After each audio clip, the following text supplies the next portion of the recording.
Good day, ladies and gentlemen. Welcome to another video na sasagot sa inyong mga katanungan.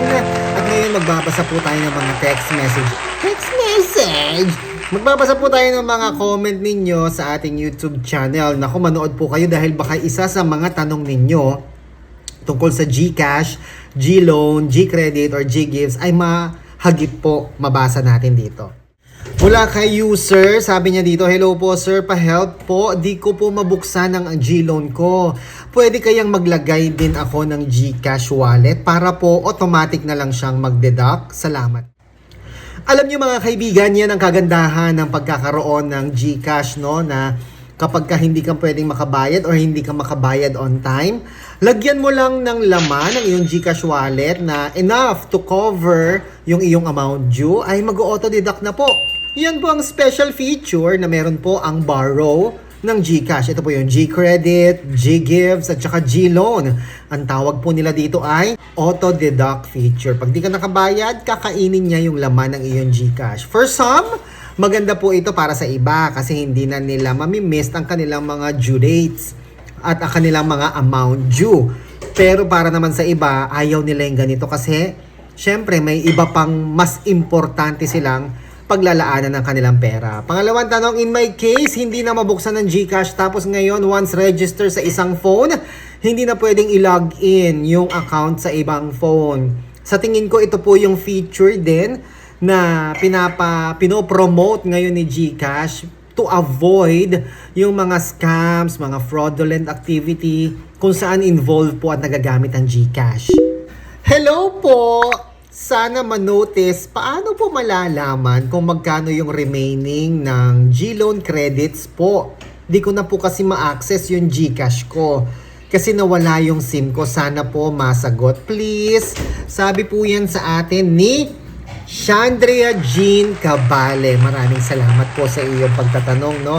Paano mo nga ba malalaman yon? Lalo na hindi ka na maka-access sa iyong GCash. Sa GCash lang naman nakikita o nalalaman kung magkano ang iyong outstanding amount due pagdating sa G-Loan or G-Gifts or even sa G-Credit.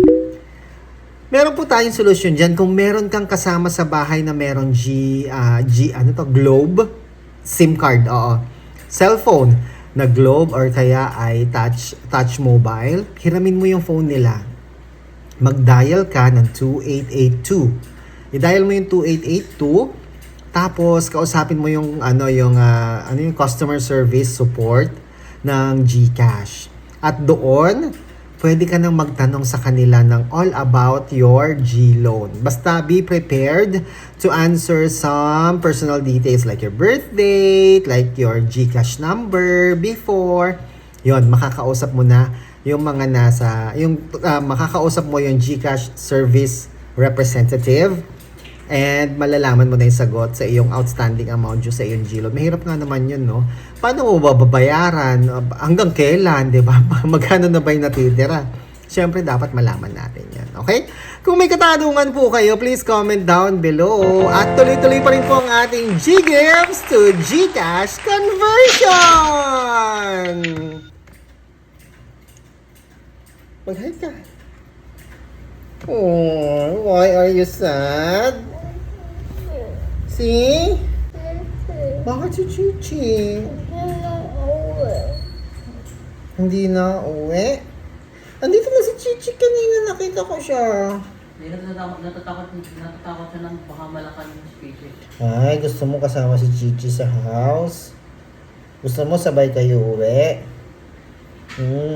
Love mo si Chichi? Love si Kuya Chichi? Love niya si Chichi, kaya gusto niya yung kuya niya, kasabay din niya uuwi. Ayaw niya maiwan si Chichi sa outside, 'di ba? And it's okay. O, maliligo ka na ha, magpahinga ka at maya-maya lang ay maliligo ka na. So mga kaibigan, tuloy-tuloy pa rin po ang ating G-Gifts Cash Conversion! Mag-comment, huwag kayong magko-comment. I-click nyo lang po yung direct link sa baba. Mag-ingat po kayo sa scammer. Kapag ka-chat nyo, kahit sino po, kapag ka-chat nyo na po ako, makipag-video call po muna kayo, okay? Dahil baka mamaya scammers po yung inyong ka-chat o yung inyong ka-transact. Okay? Basta ang gagawin po ninyo mga kaibigan, kapag makikipag-transactions na kayo ng G-Gives conversion or trading or kahit yung S-Pay later or yung home credit kwarta.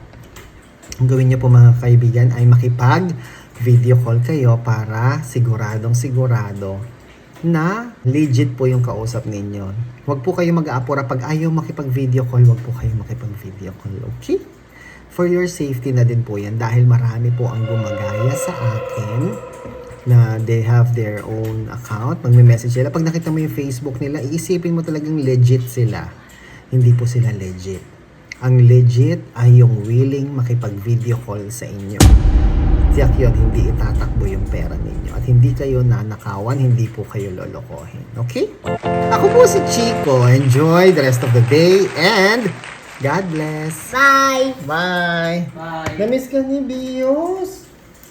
Sabi ni Bios, ano daw? Ayaw mo sumama pa uwi ng house? Anong nangyari kapag tinakpan? Ay, hindi pwede. Masusunog. Balik na daw. Maliligo na kayo. Hubadin mo yung damit mo.